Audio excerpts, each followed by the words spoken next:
Kanchan Outlook। Satnam Shri Waheguru ji. Comment section ਦੇ ਵਿੱਚ Waheguru type ਕਰਕੇ ਫਤਿਹ ਕਬੂਲ ਕਰੋ ਜੀ। ਵਾਹਿਗੁਰੂ ਜੀ ਕਾ ਖਾਲਸਾ, ਵਾਹਿਗੁਰੂ ਜੀ ਕੀ ਫਤਿਹ। ਤੁਸੀਂ ਆਪਣੇ ਸੁਝਾਅ ਅਤੇ ਸਵਾਲ ਵੀ ਕਮੈਂਟ ਕਰ ਸਕਦੇ ਹੋ। ਤੁਹਾਡੇ ਸੁਝਾਵਾਂ ਦੇ ਉੱਤੇ ਕੰਮ ਕਰਨ ਦੀ ਅਤੇ ਤੁਹਾਡੇ ਸਵਾਲਾਂ ਦੇ ਛੇਤੀ ਤੋਂ ਛੇਤੀ ਜਵਾਬ ਦੇਣ ਦੀ ਪੂਰੀ ਕੋਸ਼ਿਸ਼ ਕੀਤੀ ਜਾਏਗੀ। ਅੱਜ ਸ੍ਰੀ ਗੁਰੂ ਗ੍ਰੰਥ ਸਾਹਿਬ ਜੀ ਦੇ 199ਵੇਂ ਅੰਗ ਦੀ ਬਾਣੀ ਦੀ ਵਿਆਖਿਆ ਕਰਦੇ ਹਾਂ ਜੀ। ਗੌੜੀ ਮਹਿਲਾ ਪੰਜਵਾਂ। ਸੰਤ ਕੀ ਧੂਰ ਮਿਟੇ ਅਗ ਕੋਟ, ਸੰਤ ਪ੍ਰਸਾਦ ਜਨਮ ਮਰਨ ਤੇ ਛੋਟ। ਅਗ ਤੋਂ ਭਾਵ ਪਾਪ ਅਤੇ ਕੋਟ ਤੋਂ ਭਾਵ ਕਰੋੜਾਂ। ਜਿਸ ਮਨੁੱਖ ਨੂੰ ਸੰਤਾਂ ਦੇ ਚਰਨਾਂ ਦੀ ਧੂੜ ਪ੍ਰਾਪਤ ਹੋ ਜਾਂਦੀ ਹੈ, ਭਾਵ ਕਿ ਸੰਤਾਂ ਦੀਆਂ ਸਿੱਖਿਆਵਾਂ ਪ੍ਰਾਪਤ ਹੋ ਜਾਂਦੀਆਂ ਨੇ, ਗੁਰੂ ਦੀਆਂ ਸਿੱਖਿਆਵਾਂ ਮਿਲ ਜਾਂਦੀਆਂ ਨੇ, ਉਹਦੇ ਕਰੋੜਾਂ ਪਾਪ ਮਿਟ ਜਾਂਦੇ ਨੇ। ਜਿਸ ਮਨੁੱਖ ਦੇ ਉੱਪਰ ਸੰਤ ਦੀ ਕਿਰਪਾ ਹੋ ਜਾਂਦੀ ਹੈ, ਸੰਤ ਪ੍ਰਸਾਦ ਜਨਮ ਮਰਨ ਤੇ ਛੋਟ, ਉਹਦਾ ਜਨਮ ਮਰਨ ਦਾ ਬੰਧਨ ਕੱਟਿਆ ਜਾਂਦਾ ਹੈ, ਜਨਮ ਮਰਨ ਦਾ ਗੇੜ ਮੁੱਕ ਜਾਂਦਾ ਹੈ। ਸੰਤ ਕਾ ਦਰਸ ਪੂਰਨ ਇਸ਼ਨਾਨ। ਸੰਤ ਦਾ ਦਰਸ਼ਨ ਸੰਪੂਰਨ ਤੀਰਥ ਇਸ਼ਨਾਨ ਦੇ ਬਰਾਬਰ ਹੈ।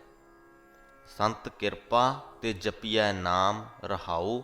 ਗੁਰੂ ਦੀ ਕਿਰਪਾ ਦੇ ਨਾਲ ਹੀ ਉਸ ਪਰਮਾਤਮਾ ਦਾ ਨਾਮ ਜਪਿਆ ਜਾ ਸਕਦਾ ਹੈ। ਸੰਤ ਕੈ ਸੰਗ ਮਿਟਿਆ ਅਹੰਕਾਰ।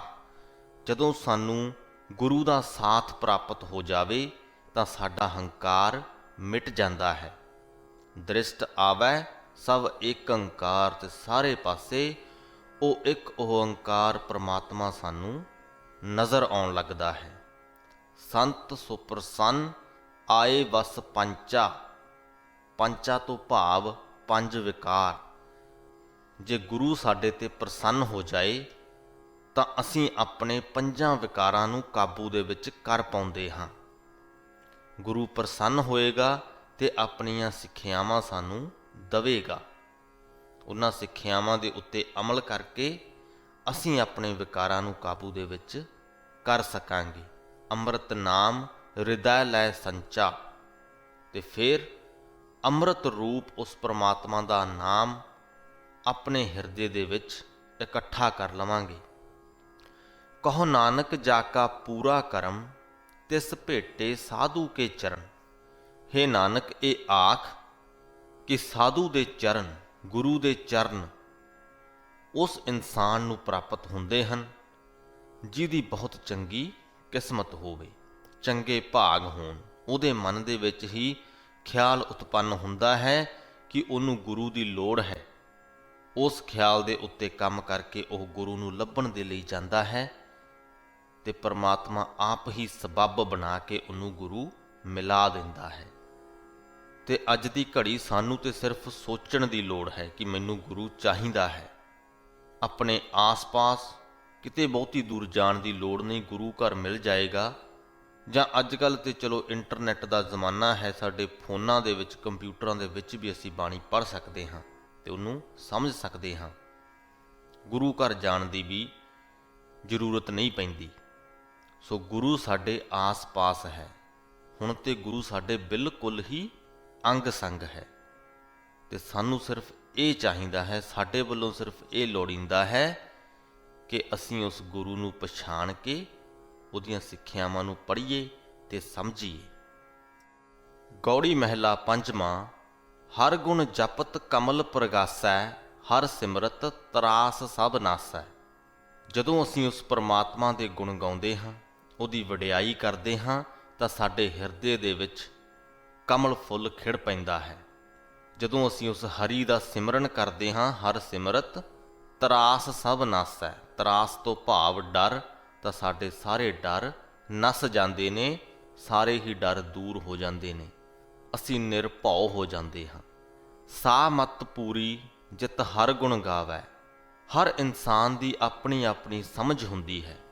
ਜ਼ਿੰਦਗੀ ਨੂੰ ਲੈ ਕੇ, ਰਿਸ਼ਤਿਆਂ ਨੂੰ ਲੈ ਕੇ, ਹਰ ਚੀਜ਼, ਹਰ ਸ਼ੈ ਨੂੰ ਲੈ ਕੇ ਹਰ ਇਨਸਾਨ ਦੀ ਆਪਣੀ ਆਪਣੀ ਸਮਝ ਹੁੰਦੀ ਹੈ ਤੇ ਹਰ ਸਮਝ ਦੇ ਵਿੱਚ ਕੋਈ ਨਾ ਕੋਈ ਉਕਾਈਆਂ ਹੁੰਦੀਆਂ ਨੇ, ਕੋਈ ਨਾ ਕੋਈ ਕਮੀਆਂ ਹੁੰਦੀਆਂ ਨੇ।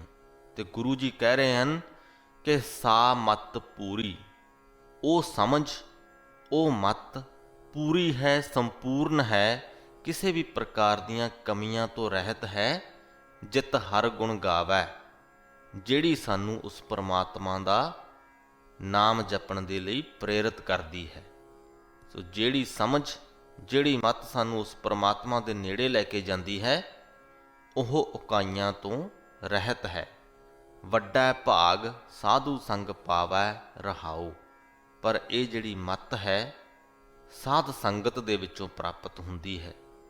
ਗੁਰੂ ਦੀਆਂ ਸਿੱਖਿਆਵਾਂ ਨੂੰ ਵਿਚਾਰ ਕੇ ਪ੍ਰਾਪਤ ਹੁੰਦੀ ਹੈ ਤੇ ਸਾਧਾਂ ਦਾ ਸੰਗ, ਸਾਧ ਸੰਗਤ ਦੇ ਵਿੱਚ ਬੈਠਣ ਦਾ ਨਸੀਬ ਵੱਡੇ ਭਾਗਾਂ ਦੇ ਨਾਲ ਹੀ ਪ੍ਰਾਪਤ ਹੁੰਦਾ ਹੈ।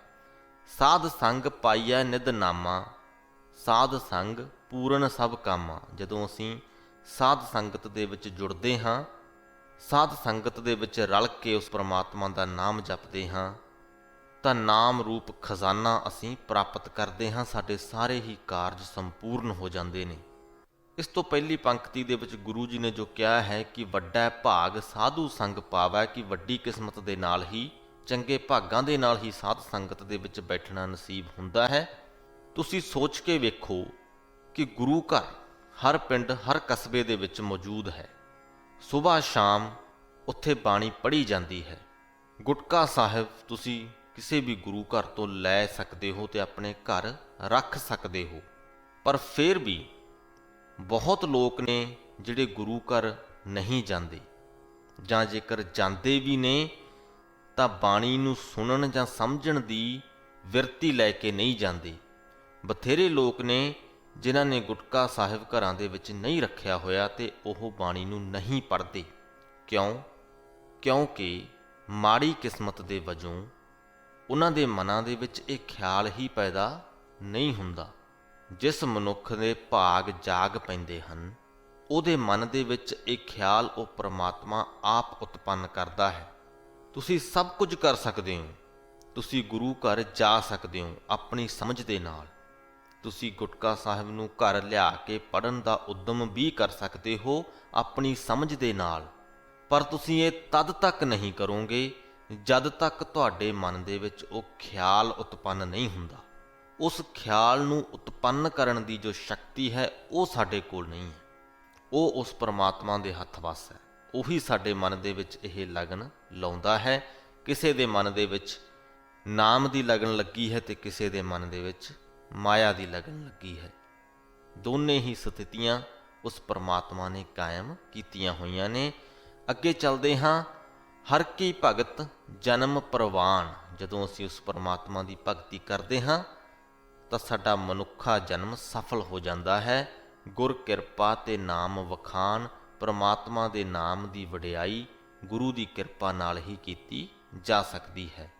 ਕਹੋ ਨਾਨਕ ਸੋ ਜਨ ਪ੍ਰਵਾਨ, ਜਾ ਕੈ ਹਿਰਦੈ ਵਸੈ ਭਗਵਾਨ। ਹੇ ਨਾਨਕ, ਇਹ ਆਖ ਕਿ ਪਰਮਾਤਮਾ ਦੀ ਦਰਗਾਹ ਦੇ ਵਿੱਚ ਉਹੀ ਜਨ ਪ੍ਰਵਾਨ ਹੁੰਦਾ ਹੈ, ਉਹੀ ਕਬੂਲਿਆ ਜਾਂਦਾ ਹੈ ਜਿਹਨੇ ਆਪਣੇ ਹਿਰਦੇ ਦੇ ਵਿੱਚ ਉਸ ਪਰਮਾਤਮਾ ਨੂੰ ਵਸਾਇਆ ਹੋਇਆ ਹੈ, ਪਰਮਾਤਮਾ ਨੂੰ ਕਬੂਲਿਆ ਹੋਇਆ ਹੈ।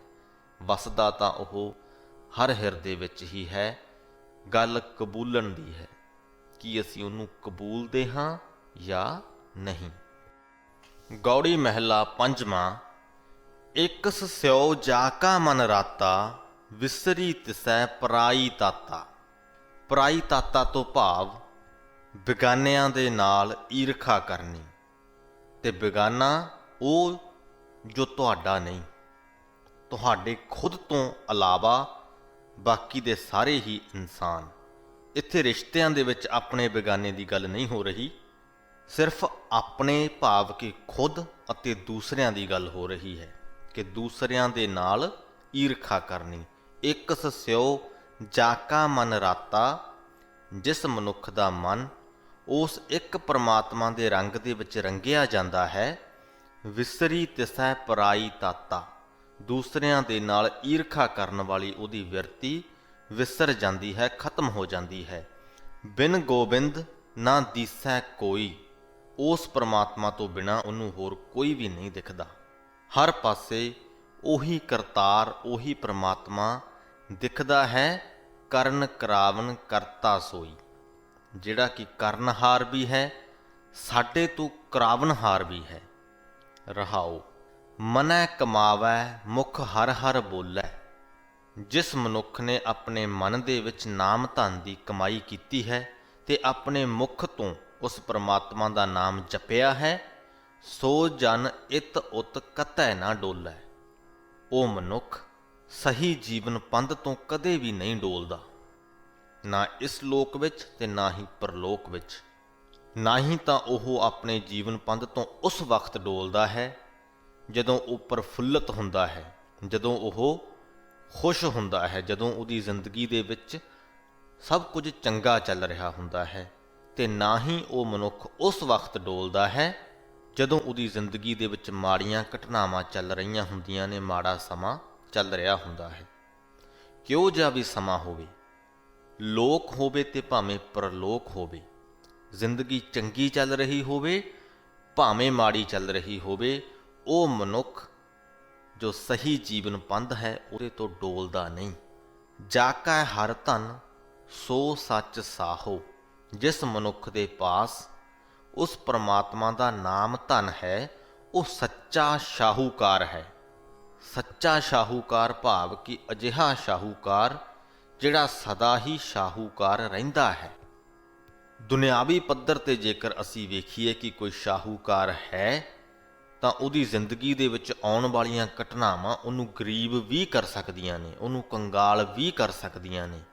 ਪਰ ਜਿਹੜਾ ਪ੍ਰਮਾਤਮਾ ਦੇ ਨਾਮ ਧਨ ਦੇ ਨਾਲ ਬਣਿਆ ਹੋਇਆ ਸ਼ਾਹੂਕਾਰ ਹੈ, ਜਿਹਦੇ ਕੋਲ ਪ੍ਰਮਾਤਮਾ ਦੇ ਨਾਮ ਧਨ ਦਾ ਖਜ਼ਾਨਾ ਹੈ, ਉਹ ਸਦਾ ਹੀ ਸ਼ਾਹੂਕਾਰ ਰਹਿੰਦਾ ਹੈ। ਉਹਦੀ ਜ਼ਿੰਦਗੀ ਦੇ ਵਿੱਚ ਕੈਸੀਆਂ ਵੀ ਘਟਨਾਵਾਂ ਹੋ ਜਾਣ, ਉਹਦੀ ਸ਼ਾਹੂਕਾਰੀ ਸਦਾ ਕਾਇਮ ਰਹਿੰਦੀ ਹੈ, ਕਿਉਂਕਿ ਗੁਰ ਪੂਰੈ ਕਰ ਦੀਨੋ ਵਿਸਾਹੋ।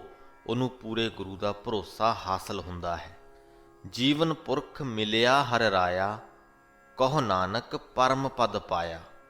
ਹੇ ਨਾਨਕ, ਇਹ ਆਖ ਕਿ ਜਿਸ ਮਨੁੱਖ ਨੂੰ ਉਸ ਜੀਵਨ ਬਖਸ਼ਣ ਵਾਲੇ ਪਰਮਾਤਮਾ ਦਾ, ਉਸ ਹਰ ਰਾਏ ਪਰਮਾਤਮਾ ਦਾ ਸਾਥ ਮਿਲ ਜਾਂਦਾ ਹੈ, ਉਹ ਮਨੁੱਖ ਪਰਮ ਪਦ ਹਾਸਲ ਕਰ ਲੈਂਦਾ ਹੈ, ਉੱਤਮ ਆਤਮਿਕ ਜੀਵਨ ਦਾ ਦਰਜਾ ਹਾਸਲ ਕਰ ਲੈਂਦਾ ਹੈ। ਗੌੜੀ ਮਹਿਲਾ ਪੰਜਵਾਂ। ਨਾਮ ਭਗਤ ਕੈ ਪ੍ਰਾਨ ਆਧਾਰ, ਨਾਮੋ ਧਨ ਨਾਮੋ ਵਿਵਹਾਰ। ਉਸ ਪਰਮਾਤਮਾ ਦੇ ਭਗਤਾਂ ਦੇ ਲਈ ਪਰਮਾਤਮਾ ਦਾ ਨਾਮ ਹੀ ਉਹਨਾਂ ਦੇ ਪ੍ਰਾਣਾਂ ਦਾ ਆਸਰਾ ਹੈ।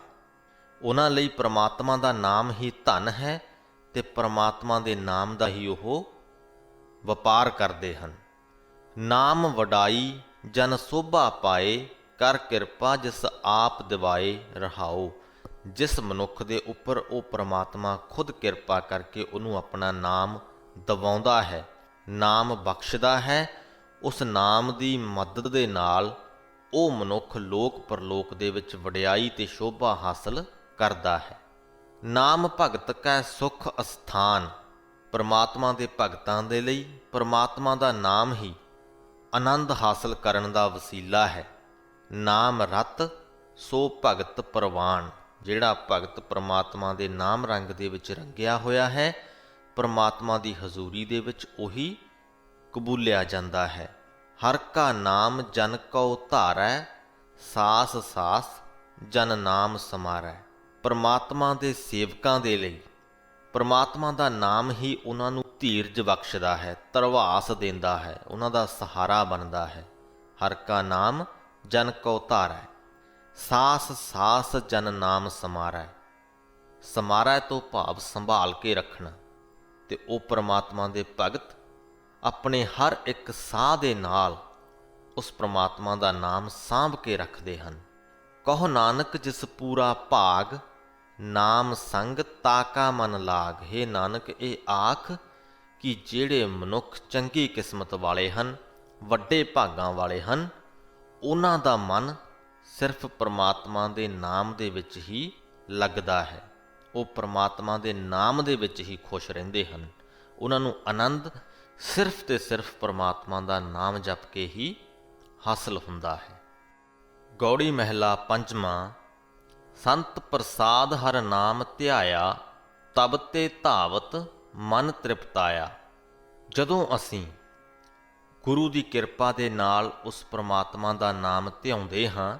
ਸੰਤ ਪ੍ਰਸਾਦ ਹਰ ਨਾਮ ਧਿਆਇਆ, ਤਬ ਤੇ ਧਾਵਤ ਮਨ ਤ੍ਰਿਪਤਾਇਆ। ਧਾਵਤ ਤੋਂ ਭਾਵ ਭਟਕਣਾ ਦੇ ਵਿੱਚ ਪਿਆ ਹੋਇਆ। ਤਦੋਂ ਹੀ ਸਾਡਾ ਭਟਕਣਾ ਦੇ ਵਿੱਚ ਪਿਆ ਹੋਇਆ ਮਨ ਤ੍ਰਿਪਤਾਉਂਦਾ ਹੈ, ਤ੍ਰਿਪਤ ਹੋ ਜਾਂਦਾ ਹੈ। ਜਦੋਂ ਤ੍ਰਿਪਤ ਹੋ ਗਿਆ ਤੇ ਉਹਦੀ ਭਟਕਣਾ ਦੂਰ ਹੋ ਜਾਂਦੀ ਹੈ। ਸੁਖ ਵਿਸਰਾਮ ਪਾਇਆ ਗੁਣ ਗਾਏ।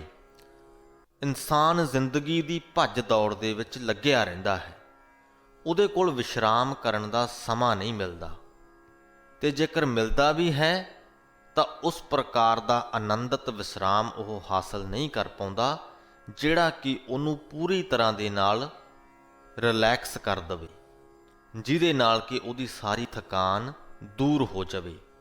ਤੇ ਗੁਰੂ ਜੀ ਕਹਿੰਦੇ ਸੁਖ ਵਿਸਰਾਮ ਪਾਇਆ ਗੁਣ ਗਾਏ, ਕਿ ਮੈਂ ਪਰਮਾਤਮਾ ਦਾ ਨਾਮ ਜਪ ਕੇ, ਪਰਮਾਤਮਾ ਦੇ ਗੁਣ ਗਾ ਕੇ ਸਹੀ ਮਾਇਨਿਆਂ ਦੇ ਵਿੱਚ ਆਨੰਦ ਦੇਣ ਵਾਲਾ ਵਿਸਰਾਮ ਹਾਸਲ ਕਰ ਲਿਆ ਹੈ। ਤੇ ਅਜਿਹਾ ਕੀਤਿਆਂ ਕੀ ਹੋਇਆ? ਸ਼ਰਮ ਮਿਟਿਆ ਮੇਰੀ ਹਤੀ ਬਲਾਏ ਰਹਾਉ। ਸ਼ਰਮ ਤੋਂ ਭਾਵ ਥਕਾਵਟ ਅਤੇ ਹਤੀ ਤੋਂ ਭਾਵ ਮਰ ਜਾਣਾ, ਖਤਮ ਹੋ ਜਾਣਾ। ਕਹਿੰਦੇ ਕਿ ਅਜਿਹਾ ਸੁੱਖ ਵਿਸਰਾਮ ਮੈਨੂੰ ਹਾਸਲ ਹੋਇਆ ਕਿ ਮੇਰੀ ਸਾਰੀ ਥਕਾਨ ਮਿਟ ਗਈ ਤੇ ਮੇਰੀਆਂ ਸਾਰੀਆਂ ਬਲਾਵਾਂ ਖਤਮ ਹੋ ਗਈਆਂ ਜਿਹੜੀਆਂ ਮੈਨੂੰ ਚੰਬੜੀਆਂ ਰਹਿੰਦੀਆਂ ਸਨ। ਚਰਨ ਕਮਲ ਆਰਾਧ ਭਗਵੰਤਾ। ਉਸ ਭਗਵੰਤ ਦੇ, ਉਸ ਪਰਮਾਤਮਾ ਦੇ ਚਰਨ ਕਮਲਾਂ ਨੂੰ ਆਰਾਧ ਕੇ, ਉਹਦੇ ਚਰਨਾਂ ਦੀ ਪੂਜਾ ਕਰਕੇ ਹਰ ਸਿਮਰਨ ਤੇ ਮਿਟੀ ਮੇਰੀ ਚਿੰਤਾ। ਤੇ ਉਸ ਹਰੀ ਦਾ ਨਾਮ ਸਿਮਰਨ ਕਰਕੇ ਮੇਰੀ ਸਾਰੀ ਚਿੰਤਾ ਦੂਰ ਹੋ ਗਈ। ਸਭ ਤਜ ਅਨਾਥ ਏਕ ਸਰਣ ਆਇਓ। ਮੈਂ ਸਭ ਕੁਝ ਛੱਡ ਦਿੱਤਾ, ਸਭ ਕੁਝ ਵਿਸਾਰ ਕੇ ਆਪਣੇ ਆਪ ਨੂੰ ਅਨਾਥ ਬਣਾ ਲਿਆ ਕਿ ਨਾ ਮੈਂ ਕਿਸੇ ਚੀਜ਼ ਦਾ ਮਾਲਕ ਹਾਂ ਤੇ ਨਾ ਹੀ ਮੈਂ ਕਿਸੇ ਇਨਸਾਨ ਜਾਂ ਕਿਸੇ ਹੋਰ ਜੀਵ ਦੇ ਮੋਹ ਦੇ ਵਿੱਚ ਫਸਿਆ ਹੋਇਆ ਹਾਂ। ਮੈਂ ਬਿਲਕੁਲ ਅਨਾਥ ਹਾਂ। ਆਪਣੇ ਆਪ ਨੂੰ ਅਨਾਥ ਬਣਾ ਕੇ ਏਕ ਸਰਣ ਆਇਓ, ਮੈਂ ਉਸ ਇੱਕ ਪਰਮਾਤਮਾ ਦੀ ਸ਼ਰਨ ਦੇ ਵਿੱਚ ਗਿਆ, ਉਹਦੀ ਸ਼ਰਨ ਤੱਕੀ, ਉਹਦਾ ਆਸਰਾ ਤੱਕਿਆ। ਊਚ ਅਸਥਾਨ ਤਬ ਸਹਿਜੇ ਪਾਇਓ। ਤੇ ਫਿਰ ਸਹਿਜੇ ਹੀ ਮੈਂ ਸਭ ਤੋਂ ਉੱਤਮ ਅਸਥਾਨ ਪ੍ਰਾਪਤ ਕਰ ਲਿਆ, ਸਭ ਤੋਂ ਉੱਤਮ ਆਤਮਿਕ ਦਰਜਾ ਹਾਸਲ ਕਰ ਲਿਆ। ਮੈਂ ਆਪਣੇ ਆਤਮਿਕ ਜੀਵਨ ਨੂੰ ਉੱਤਮ ਬਣਾ ਲਿਆ। ਦੁੱਖ ਦਰਦ ਭਰਮ ਭਉ ਨਸਿਆ, ਕਰਨਹਾਰ ਨਾਨਕ ਮਨ ਵਸਿਆ। ਜਦੋਂ ਦਾ ਨਾਨਕ ਦੇ ਮਨ ਦੇ ਵਿੱਚ ਉਹ ਕਰਨਹਾਰ ਪ੍ਰਮਾਤਮਾ ਵਸ ਗਿਆ, ਉਦੋਂ ਤੋਂ ਨਾਨਕ ਦੇ ਹਰ ਪ੍ਰਕਾਰ ਦੇ ਦੁੱਖ, ਦਰਦ, ਭਰਮ ਭੁਲੇਖੇ ਅਤੇ ਡਰ ਨੱਸ ਗਏ। ਸੋ ਇਸ ਦੇ ਨਾਲ ਹੀ ਸ੍ਰੀ ਗੁਰੂ ਗ੍ਰੰਥ ਸਾਹਿਬ ਜੀ ਦੇ 199ਵੇਂ ਅੰਗ ਦੀ ਬਾਣੀ ਦੀ ਵਿਆਖਿਆ ਦੀ ਸਮਾਪਤੀ ਹੁੰਦੀ ਹੈ ਜੀ। ਤੁਸੀਂ ਵੀ ਸ਼ਾਇਦ ਮਹਿਸੂਸ ਕੀਤਾ ਹੋਵੇਗਾ ਕਿ ਅੱਜ ਦੀ ਬਾਣੀ ਕਾਫੀ ਸਰਲ ਸੀ। ਕੋਈ ਜ਼ਿਆਦਾ ਔਖੇ ਸ਼ਬਦ ਜਾਂ ਜ਼ਿਆਦਾ ਔਖੀਆਂ ਪੰਕਤੀਆਂ ਨਹੀਂ ਸਨ, ਤੇ ਸਰਲ ਹੋਣ ਦੇ ਬਾਵਜੂਦ ਵੀ ਸਾਨੂੰ ਉਹ ਸਾਰੀਆਂ ਸਿੱਖਿਆਵਾਂ ਗੁਰੂ ਜੀ ਨੇ ਪ੍ਰਾਪਤ ਕੀਤੀਆਂ ਨੇ, ਪ੍ਰਦਾਨ ਕੀਤੀਆਂ ਨੇ, ਜਿਹੜੀਆਂ ਸਾਡੀ ਜ਼ਿੰਦਗੀ ਦੇ ਵਿੱਚ ਵੱਡੇ ਬਦਲਾਅ ਲਿਆ ਸਕਦੀਆਂ ਨੇ। ਖਾਸ ਕਰਕੇ ਅਖੀਰਲੇ ਸ਼ਬਦ ਦੇ ਵਿੱਚ ਆਪਣੇ ਆਪ ਨੂੰ ਅਨਾਥ ਕਰਨ ਵਾਲੀ ਗੱਲ ਬੜੀ ਵਧੀਆ ਲੱਗੀ ਕਿ ਅਸੀਂ ਸਭ ਕੁਝ ਭੁੱਲ ਕੇ, ਸਭ ਕੁਝ ਤਿਆਗ ਕੇ ਉਸ ਇੱਕ ਪਰਮਾਤਮਾ ਦੀ ਸ਼ਰਨ ਤੱਕ ਲਈਏ ਤਾਂ ਅਸੀਂ ਵੀ ਇੱਕ ਉੱਤਮ ਆਤਮਿਕ ਦਰਜਾ ਹਾਸਲ ਕਰ ਸਕਦੇ ਹਾਂ। ਸੋ ਆਓ ਕੋਸ਼ਿਸ਼ ਕਰੀਏ ਕਿ ਆਪਣੀਆਂ ਮਲਕੀਅਤਾਂ ਨੂੰ ਜਿੰਨੀਆਂ ਘੱਟ ਹੋ ਸਕੇ ਉਨੀਆਂ ਰੱਖ ਸਕੀਏ, ਜਾਂ ਘੱਟੋ ਘੱਟ ਆਪਣੇ ਮਨ ਦੇ ਵਿੱਚ ਉਹਨਾਂ ਚੀਜ਼ਾਂ ਦੇ ਪ੍ਰਤੀ ਜਿਨ੍ਹਾਂ ਦੇ ਅਸੀਂ ਮਾਲਕ ਹਾਂ ਬਹੁਤਾ ਜ਼ਿਆਦਾ ਮੋਹ ਨਾ ਪਾਲੀਏ। ਇਸੇ ਸੰਦੇਸ਼ ਦੇ ਨਾਲ ਹੀ ਅੱਜ ਦੀ ਇਸ ਵੀਡੀਓ ਦੀ ਸਮਾਪਤੀ ਕਰਦੇ ਹਾਂ। ਵਾਹਿਗੁਰੂ ਜੀ ਕਾ ਖਾਲਸਾ, ਵਾਹਿਗੁਰੂ ਜੀ ਕੀ ਫਤਿਹ।